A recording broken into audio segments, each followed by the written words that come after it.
Bonjour, bonjour, ici Véronique Hubert, votre formatrice et conseillère en entreprise agricole, en particulier pour l'animal de compagnie, le chien, le chat, le furet aussi éventuellement.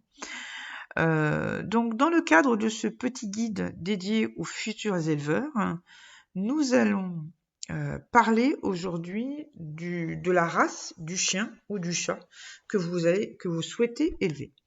Alors, il est évident que dans la très grosse majorité des cas, vous n'allez pas vous réveiller un matin en vous disant bon bah tiens, je vais prendre un chat ou un chien dans la rue, je vais trouver son partenaire opposé aussi dans la rue et je vais me mettre à faire des petits juste pour le plaisir.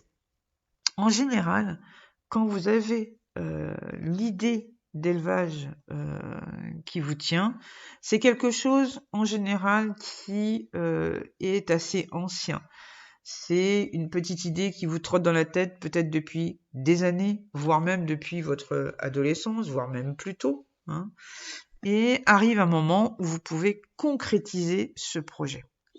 Et donc vient le jour où vous avez besoin de définir le chien ou le chat de race que vous souhaitez élever.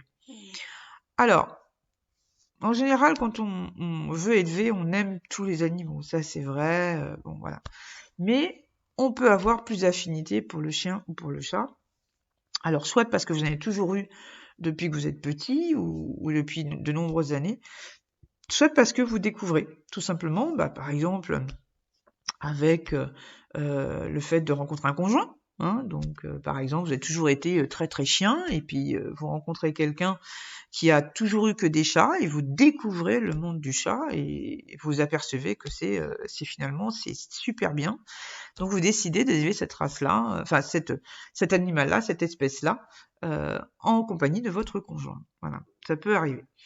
Alors, comment définir sinon, si on veut, un chien ou un chat ? Eh bien, suivez votre instinct, suivez vos affinités. Ne prenez pas une espèce, chien ou chat, juste pour faire de l'argent. Ça ne fonctionne pas. Comme tout milieu passionnel, si vous n'avez pas envie de faire des choses bien et proprement, ça ne sert strictement à rien. Donc, prendre des chiens de race, je sais pas moi, samoyède par exemple, donc des races primitives, donc des races de chiens de traîneau, alors que vous êtes plutôt renfermé, pantouflard, à sortir de chez vous uniquement pour aller faire des courses. Déjà d'une, ne prenez pas de chien, déjà, si c'est juste ça.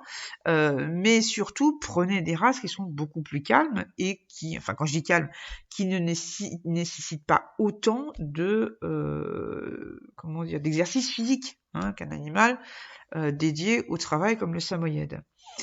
A contrario, si vous êtes du genre randonneur, que vous passez beaucoup de temps à vous promener, à aller à droite, à gauche, à partir en week-end dans des endroits vierges ou sauvages, essayez de prendre un chien qui soit sportif lui aussi, qui puisse vous suivre un peu partout et sans que vous soyez obligé de le promener dans votre sac à dos. Et tout ça n'a rien à voir avec la taille. C'est pas parce que un chien est petit qu'il sera forcément plus sportif qu'un gros chien.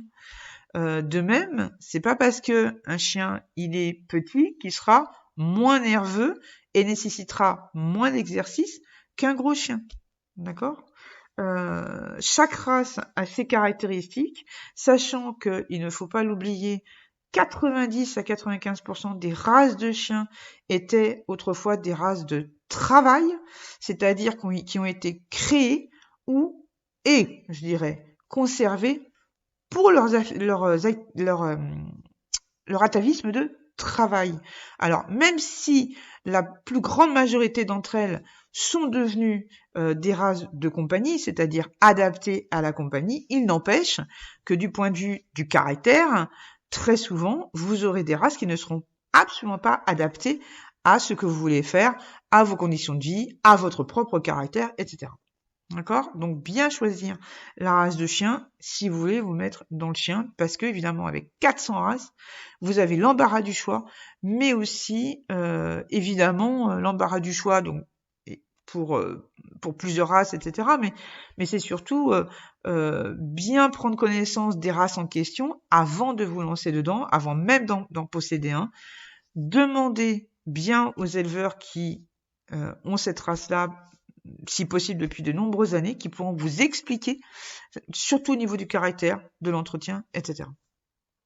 Au niveau du chat, on est plus dans l'apparat, hein, puisque le chat par essence, est un animal de pure compagnie. Donc là encore, on a quand même entre 70 et 80 races, avec beaucoup évidemment de possibilités physiques, hein, et caractérielles.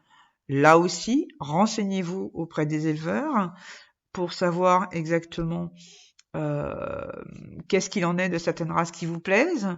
N'hésitez pas à demander aussi aux différents clubs de races, d'ailleurs que ce soit au niveau du chien ou au niveau du chat, sans oublier évidemment les organismes qui les régissent, donc la Société Centrale Canine d'un côté et le LOUF pour le chat de l'autre.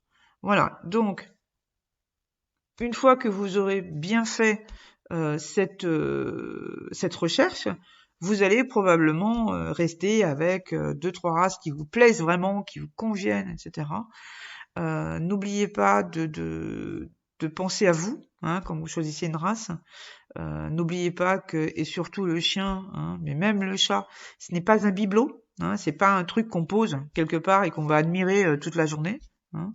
Il a des besoins vitaux, que ce soit pour sa vie courante comme sa vie de reproduction. Donc, soyez vigilants. Voilà. J'espère que ces petites informations vous seront utiles. Je vous retrouve dans un prochain chapitre.